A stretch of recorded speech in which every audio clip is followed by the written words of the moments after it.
Hi there. I'm Lisa Taylor. Welcome. I'm so glad you're here. Let me know where you're watching from, always. If we are not setting out on our day and intending who we're going to be or who we are, what are we doing? Who are we? What am I?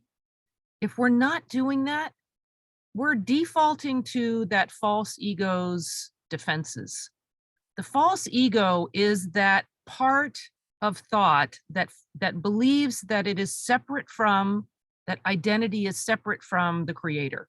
That somehow I'm on my own. I've got to be very afraid because who I am is not connected to anything. We are aligned with the creator. We are aligned with God. We are aligned with who we've been made to be the reflection of. God is the most intentional of anyone. God says, the Lord hath done that which he hath devised. He hath fulfilled his word that he hath commanded. That's from Lamentations in the Bible. Like God fulfills his word. Are we fulfilling our word? Are we going out in our day intending to be true to who we are, true to our highest sense of self? And if we're not, why aren't we?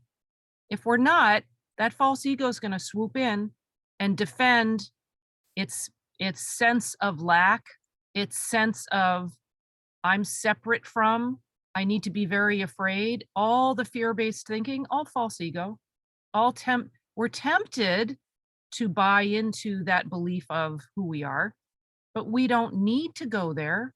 We can intend to declare who we are. I am able to fulfill on my word. I am full of integrity. I can command the moment and be.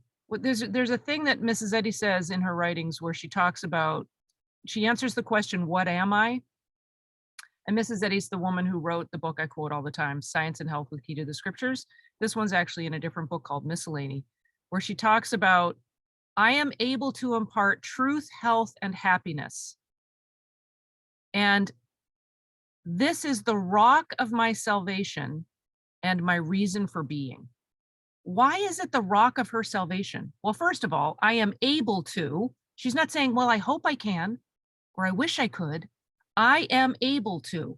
That's so powerful. I am able to impart truth, health, and happiness. And this is the rock of my salvation. Why? Because in order to claim I am able to, we are identifying ourselves rightly, aligned with, at one with the source. I and my Father are one. So I am able to is the rock of my salvation because I am out of false ego land. I am out of monkey mind nerd land. I am in alignment with the true nature of who I am. So I am able to impart truth, health, and happiness. That is my intent. And I am able to fulfill on my intent because I am aligned with, at one with God. And God always fulfills on his word.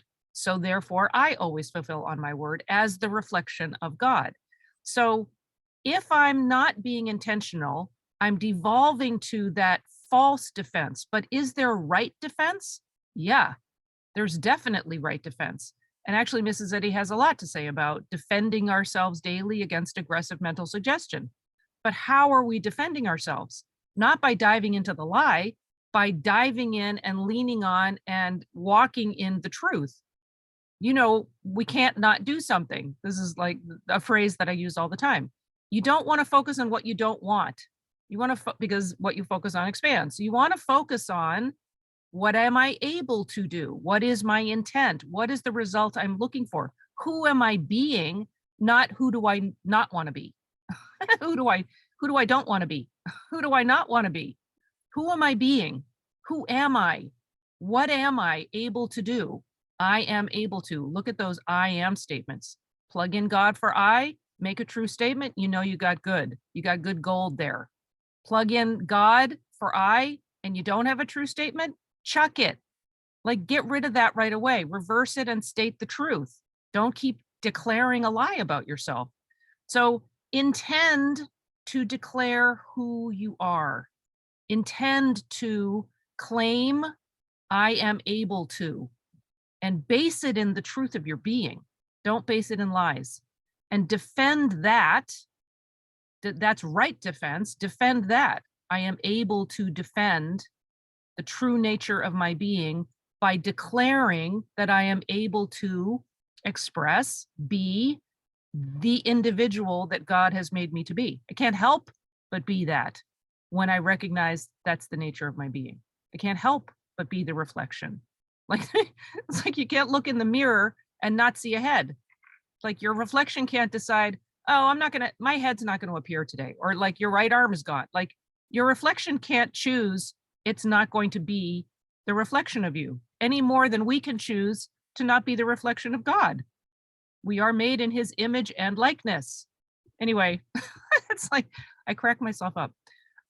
This came out actually in Morning Metaphys this morning, which is, that daily show I do live on Zoom, which is really cool. And if you have not checked it out, definitely go check it out. Go to lisataylorcs.com, which you see somewhere in a corner somewhere, or I'll put it in the thing. Go to lisataylorcs.com and do that. And I do need to let you know that I'm starting the new section of Choose to Be You, which is kind of the deeper dive into all this stuff.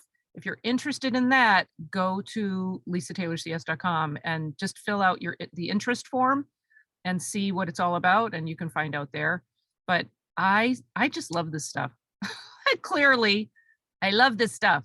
And anybody who wants to lock arms with me and walk forward, just discovering more and understanding more of what's already within us, revealing more of what's already in. We're not gaining understanding. I love this distinction I learned just recently. We're not gaining understanding. We already have it, but we get to see it revealed more and more inside of us. So the kingdom of heaven is within you. All right. Love you guys. Love you. Love you. Share this out if you think someone else might be interested in these ideas, and definitely subscribe here and subscribe, let me know that you're watching, be in touch, all of that stuff. Okay. Love you. Bye.